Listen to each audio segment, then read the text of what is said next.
باغ میں غریب نواز رحمۃ اللہ تعالیٰ عنہ کے باغ میں ایک مجذوب اللہ کے ولی داخل ہو گئے ہیں۔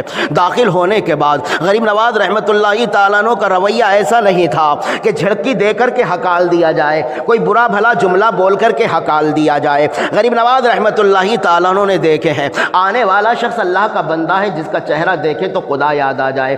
آپ نے احتراماً ایک جھاڑ کے نیچے آپ کو جیسی بھی جگہ ملے احتراماً غریب نواز نے اس مجذوب اللہ کے ولی کو بٹھا دیا۔ بولو تم اپنے بزرگوں کا ادب کریں گے نا؟ انشاءاللہ کریں گے نا۔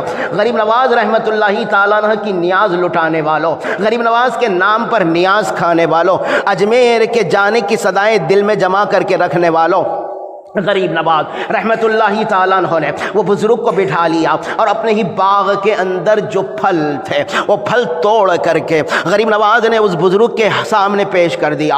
احتراماً اپنے ہاتھوں کو باندھے ٹھہرے رہے اور کہا کہ حضرت اس میں سے کچھ تناول فرما لیجئے۔ وہ اللہ کے ولی انسان کے ظاہری لباس کو نہیں دیکھتے ہیں، جو اندرونی چیز ہوتی ہے دل کو ناپ لیتے ہیں، چہرے دیکھ کر کے پڑھ لیا کرتے ہیں۔ جب وہ مجذوب ولی نے غریب نواز رحمت اللہ تعالیٰ عنہ کے تحفوں کو دیکھا، پھلوں کو سامنے کرتے ہوئے دیکھا، تو غریب نواز رحمت اللہ تعالیٰ عنہ کے چہرے پر نظر ڈالی اور پھل کھاتے ہوئے کہا بیٹا ہم بھی تمہیں کچھ تحفہ دے دیں گے۔ غریب نواز رحمت اللہ تعالیٰ عنہ جانتے تھے یہ وہ جو چہرہ نظر آ رہا ہے یہ اللہ و رسول کو یاد دلانے والا چہرہ نظر آ رہا ہے۔ جب غریب نواز نے ان کے چہرے کو دیکھا تو سمجھ گئے ہوں گے کہ جو تحفہ یہ مجھے دیں گے تو دنیا کا تحفہ نہیں آخرت والا تحفہ دیں گے۔ اسلام کے مقدس شہزادوں، غریب نواز رحمت اللہ تعالیٰ عنہ اپنے ہی باغ میں ہاتھ باندھے ٹھہرے ہیں، لیکن غریب نواز نے دنیا والوں کو دعوت دے دی ہے اگر کوئی تمہاری جگہ پر آ جائے،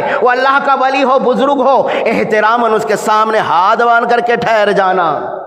بولو بہنیں کھڑے رہیں گے نا ہاتھ باندھ کے بزرگوں کے سامنے؟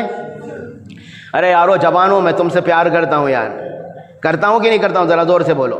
میرے سوال کا جواب بوڑھے کم جوان زیادہ دیں گے۔ اپنے بزرگوں کا احترام کریں گے نا؟ اور ابا کو جھڑکی دیں گے نا؟ اما یار دیکھو بزرگوں کا بھی احترام بعد میں ہے، پہلے ماں باپ کا ہے نہ۔ تو گلی گلی کے ایک ایک بڈھے کو ڈھونڈتے ہوئے پھریں گے، السلام علیکم نانا، السلام علیکم دادا، سر پہ ہاتھ رکھو دعائیں دو، اما ابا رو رہے ادھر۔ پہلے ماں باپ کو راضی کرنے کا، پھر بزرگوں کو راضی کرنے کا، انشاءاللہ۔ ذرا زور سے بولو رے پیارو۔ غریب نواز رحمت اللہ تعالیٰ عنہ ہاتھ باندھے ٹھہرے ہیں، وہ بزرگ نے پھل تناول فرما لیے ہیں، جتنا کھانا تھا وہ بزرگ نے کھا لیے ہیں۔ اب غریب نواز رحمت اللہ تعالیٰ عنہ ان کے چہرے کو دیکھ کر عرض گزار ہو رہے ہیں۔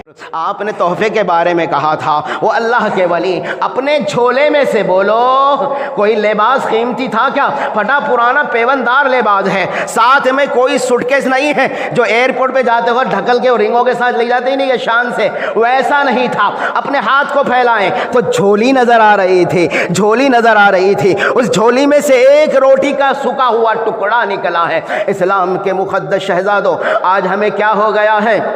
جو گھر کے ماں باپ رات دن محنت کر کے تمہارے لیے آریل چاول لا رہے ہیں، چاند تارا چاول لا رہے ہیں، اعلیٰ قسم کا اناج کھلا رہے ہیں، کبھی کسی وجہ سے کچھ ہو جائے تو ہم اپنے ماں باپ پر یعنی برسنا شروع ہو جاتے ہیں۔ ایسے ماں باپ ہوتے ہیں کیا ہمارے کھانے کا انتظام نہیں کر رہے ہیں؟ دیوانوں، کبھی اپنے باپ کے دامن کو، اپنے باپ کے کرتے کے دامن کو پکڑ کر تھوڑی سی ہلکی جنبش دے کر کے تو پوچھو بابا آج ہمیں آپ آریل چاول کھلا رہے ہیں، اپنے امام کو آریل کا تھیلا اٹھا کر کندھوں پر لے جا کر کے دے رہے ہیں، بابا تمہارے بچپنے کی کہانی تو ذرا سنا دو، تم اپنے بچپنے میں کیا کہتے تھے؟ تو جب بچہ اپنے باپ کے دامن کو پکڑ کر دھیرے دھیرے جنبش دے گا، ادھر دامن کو ہلائے گا، ادھر باپ کے آنکھوں سے آنسو نکلنا شروع ہو جائیں گے، اس لیے کہ اپنے باپوں کا جو زمانہ گزرانا پیارو، کبھی کبھی وہ فاقے کی زندگی گزار لیا کرتے تھے، جب تک ابا کما کر کے نہیں لاتے تھے بیٹوں کا بچوں کا کھانا نہیں پکتا تھا۔ لیکن آج ہمارے ایسے حالات ہیں، ہمارے گھروں میں کا اعلیٰ قسم کا کھانا ہم پڑوس میں نہ دیتے ہوئے باہری دروازے پر اس لیے پھینک دے رہے ہیں کہ جانے آنے والا دیکھ کر یہ کہے کہ ہمارے گھر میں کیا پکتا ہے۔ روز قیامت کے دن حشر کے میدان میں میرا رب تم سے اس کا بھی حساب لے گا۔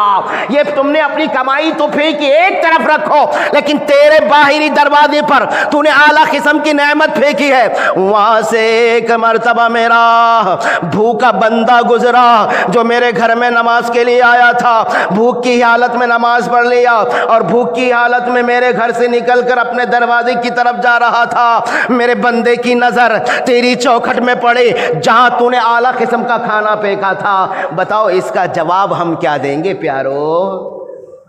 تو سودانی سے اپنے گھر کا بھی کھانا کھائیں گے نا انشاءاللہ۔ دیکھو جتنا تم رزق کا احترام کریں گے اللہ تعالیٰ رزق کی اتنی تمہارے گھر میں برکت عطا فرمائے گا۔ سوکھی روٹی ہے تو رکھ دو یار، ستریاں اپنے ابا کو پوچھو بچپن میں ستریاں کیسی پکتی تھی، وہ آج بھی الحمدللہ لذت لے کر کے ستریاں کھاتے ہیں۔ سید صاحب کتنا مزہ آتا ہے جی الحمدللہ۔ اللہ تعالیٰ یہ بزرگوں کا سایہ ہمارے سروں پر تا دیر قائم و دائم رکھے جی۔ جس کے بال سفید ہو جاتے ہیں اس کے الفاظوں میں بھی اللہ تعالیٰ برکت دے دیتا ہے۔ وہ غریب نواز کے باغ میں بیٹھے بزرگ کیا نکال رہے ہیں جھولی میں سے؟ ذرا زور سے بولو جوانوں۔ تازی کیا؟ سوکھ کی روٹی کا ٹکڑا نکالے، اپنے دانت سے چبائے اور غریب نواز رحمت اللہ تعالیٰ عنہ کے منہ میں ڈال دیے۔ غریب نواز کا کھانا ہی تھا کہ دل کی دنیا بدل گئی ہے میرے دوستو۔ فوراً آپ اپنے باغ کا سودا کسی سے کر لیتے ہیں، باغ کو بیچ دیتے ہیں، پنچکی کو بیچ دیتے ہیں اور اس کی